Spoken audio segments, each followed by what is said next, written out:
Selamat datang di pembelajaran proses manufaktur. Pada pembahasan pertama ini, kita akan memahami dasar-dasar manufaktur dari dua sudut pandang utama, teknologi dan ekonomi. Dari sisi teknologi, manufaktur merupakan rangkaian proses fisik dan kimia yang bertujuan mengubah bentuk, dimensi, dan sifat material menjadi produk yang fungsional. Proses ini bisa melibatkan perubahan geometri, struktur mikro, hingga sifat mekanik material. Sementara itu, dari perspektif ekonomi, manufaktur adalah aktivitas strategis dalam menciptakan nilai tambah atau added value. Bahan mentah yang awalnya bernilai rendah diproses melalui berbagai tahapan hingga menjadi produk jadi dengan nilai jual yang lebih tinggi. Secara umum, industri dibagi menjadi 3 kategori utama. Industri primer berfokus pada eksploitasi sumber daya alam seperti pertambangan dan pertanian. Industri sekunder mencakup kegiatan manufaktur atau pengolahan bahan mentah menjadi barang jadi. Sedangkan industri tersier bergerak di bidang jasa seperti distribusi, transportasi, dan layanan. Memahami peran manufaktur dalam sistem industri sangat penting karena sektor ini menjadi tulang punggung perkembangan ekonomi dan teknologi suatu negara.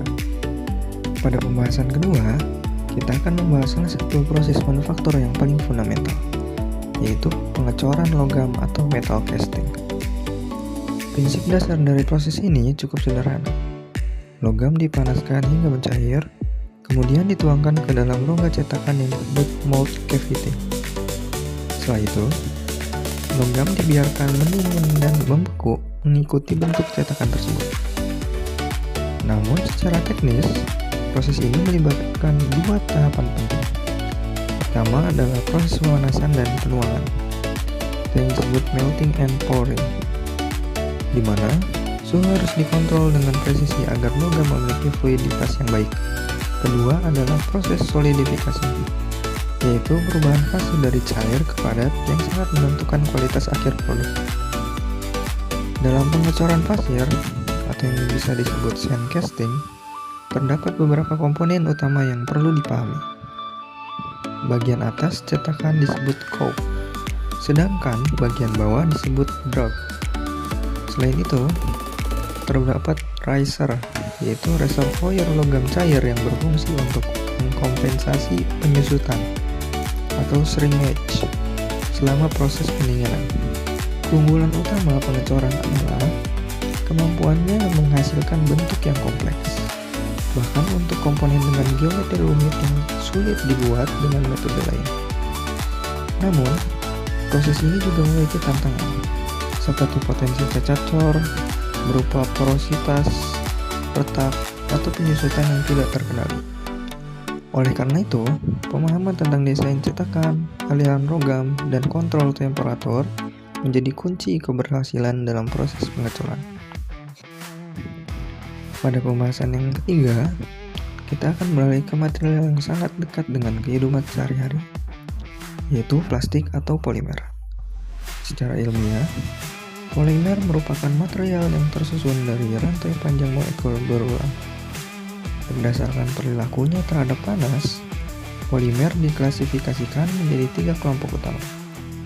Pertama, termoplastik, yaitu plastik yang dilelehkan dan dibentuk ulang berkali-kali tanpa mengalami perubahan kimia permanen. Contohnya, botol plastik dan kemasan makanan.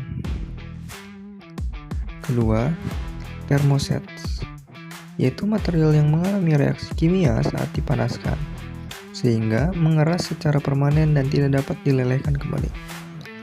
Material ini biasanya digunakan pada aplikasi yang membutuhkan kekuatan dan ketahanan panas tinggi. Ketiga, elastomers, yaitu polimer dengan sifat elastis yang tinggi, yang mampu kembali ke bentuk semula setelah mengalami deformasi, seperti karet. Dalam dunia manufaktur, terdapat beberapa metode utama untuk membentuk plastik. Yang pertama, injection molding digunakan dengan cara menyuntik plastik cair ke dalam cetakan untuk menghasilkan bentuk presisi tinggi. Yang kedua, extrusion digunakan untuk membuat produk dengan penampang konstan seperti pipa atau profil.